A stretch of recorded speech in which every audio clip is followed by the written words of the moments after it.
will talk about the book, just like they do in the reading clubs. Isn't that exciting? I love it! Being a bit bored on the Thanksgiving weekend and thinking about doing my part to help Bezos achieve his dream of total global domination, I spent one of my precious Audible credits on Joe Haldeman's 1974 sci-fi classic, The Forever War.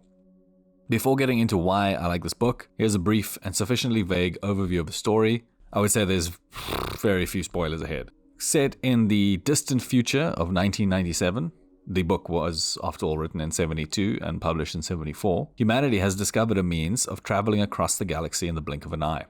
These are weird, physics-defying astronomical bodies called collapsars. Collapsars are real things that exist, but probably don't teleport spacecraft around the universe. Just as the United Nations begin sending missions to explore this network of portals, they encounter a mysterious but clearly advanced alien civilization. And unfortunately, these aliens seem a tad hostile.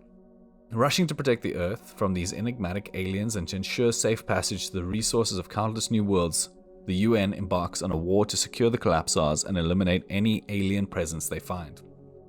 But there's a hitch. While these collapsars allow for near instantaneous travel, getting to them has to be done the old-fashioned way, with ships that hurtle through space, approaching but never exceeding the speed of light. This causes the people traveling on these vessels to experience the effects of time dilation. William Mandella, no relation, is our protagonist, and he happens to be one of these people on one of these ships. He is a conscript forced to serve for just 2 years of his life. But thanks to that pesky time dilation, decades will have passed on Earth. So the world he's fighting a war to protect will probably be unrecognizable. That's if he survives long enough to make it back. The Forever War is a well-written war memoir dressed in sci-fi. It's also just an easy read and an even easier listen if you go the Audible route. Oh, and on a Audible note, I swear I'm not being sponsored by them. The book is read by this guy named George Wilson, who does an excellent job of bringing the characters to life. He's no Roy Dotrice with his 300,000 different voices, R.I.P. Roy, but he still does an amazing job, this George guy. Anyway, what do I mean by easy read? I don't mean like 5th grade level easy. I mean it's going to be easygoing with the jargon and the world building. Sci-fi and fantasy authors are sometimes guilty of taking forever to set up the world with all its shiny technology or magic or whatever. It can get very convoluted and you can easily lose your way in that kind of story. But not so in The Forever War. I found I was able to quickly slip into Joe Haldeman's universe and remain submerged and oriented in it.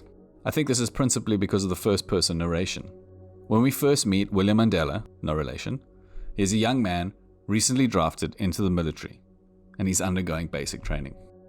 The story is crafted in a way that made it feel like I was learning about the universe and the technology almost as he was. So while he's rationalizing and explaining things to us, you kind of get the sense that he's explaining it to himself, making sense of the world.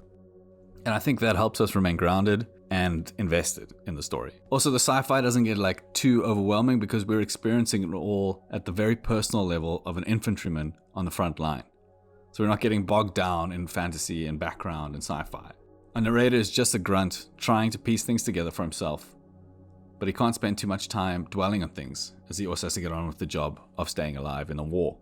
But don't worry, there's still plenty of sci-fi. You've got the awesome power armor in this book, major feature, really well done, especially because it's in the 70s. We got lasers, we got tachyon drives, we got weird aliens, we got much more than that. You'll definitely get a sci-fi fix. Also, the way time dilation and relativity is used is also great, and it's fairly unique. Now, this does crop up in other works all the time. I'm thinking Interstellar right now, but nothing I've read or watched uses it quite the same way. As I mentioned earlier, this book is something of a war memoir, and it's a solid one at that. Joe Haldeman wrote this book in 1972 after having served and been wounded in Vietnam in 1968. And it's not hard to see the parallels between the Vietnam War and the Forever War. Mandela, like Haldeman, is conscripted to fight a war that he didn't really care about or understand. They both saw people die ingloriously and pointlessly, and both find it difficult to relate to the world they find when they come home, like many veterans. But again, like the sci-fi, the message, if you want to call it that, is there in front of you, but it almost still seeps into the background. You're not being hit on the head with it. You're not thinking too much about it. It's a masterful example of the old rule of writing. Show me, don't tell me. You come away with the sense that war is bad, not because you're being hit on the head with it all the time, but because of what the characters go through that totally sucks, and you feel for them. Okay then, enough gushing, you get the idea. I love this book. But even so, no book is perfect, and there are a few parts I found a tiny bit off, a little bit frustrating, and things, niggly bits that I, noticed when I was reading. Looking at these, you might accuse me of nitpicking, and you're probably not wrong. But hey, I'm just being honest. And maybe you might want to skip these, read the book, and come back, see if you saw them, because I'd hate to point something out and then you notice it every time.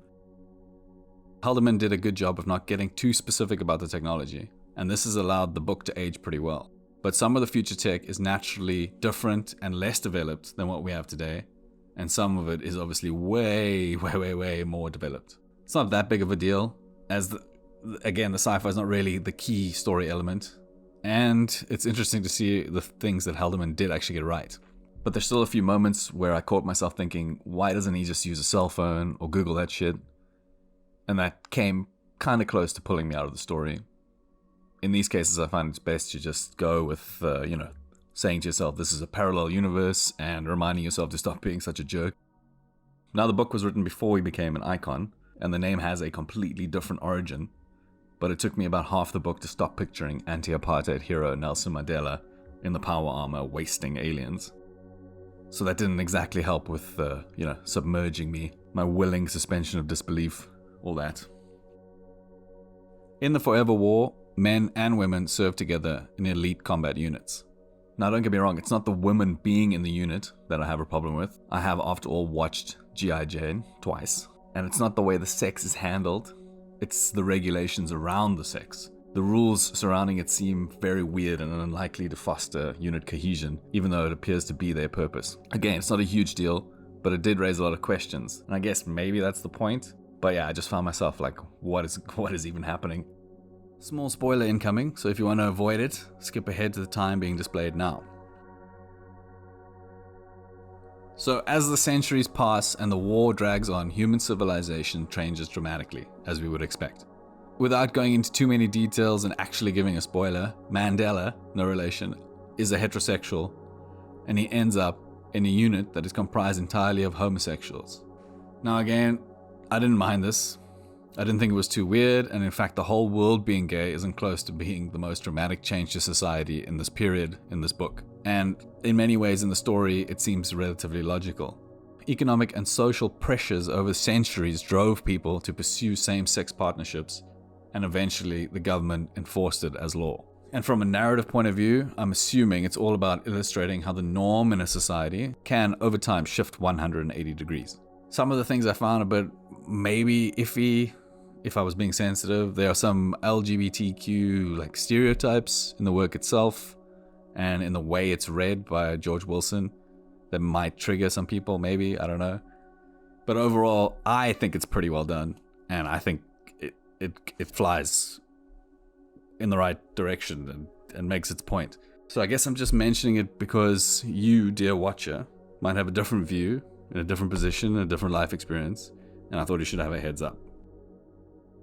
In an era where you can pump millions of dollars into a project and into marketing and then get slaughtered by a single tweet from somebody, I would hazard a guess that this kind of uncertainty as to how the public will react is partially to blame for keeping this book from the silver screen or TV series.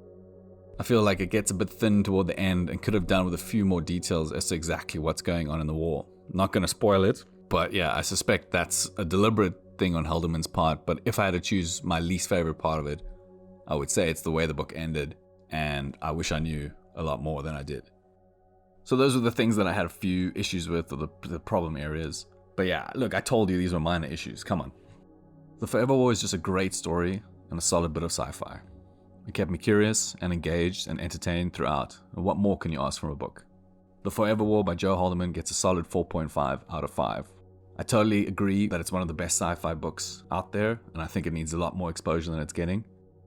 And if Dune, which is coming out next year, is a success, maybe we'll see some studios get brave again and go back to the old classic sci-fi, and we'll see, finally, the Forever War on the big screen, or on the little screen. I think it would be a good series. So thank you for watching. That's my first ever video book review. Have you read the book? Listened to the audiobook? Do you agree with what I was bringing up? Do you think it was great? Do you think it was trash? I would love to hear from you in the comments below. Oh, and if you're interested in picking up a copy, I have some links to Amazon and Audible in the description below. Bow before Bezos.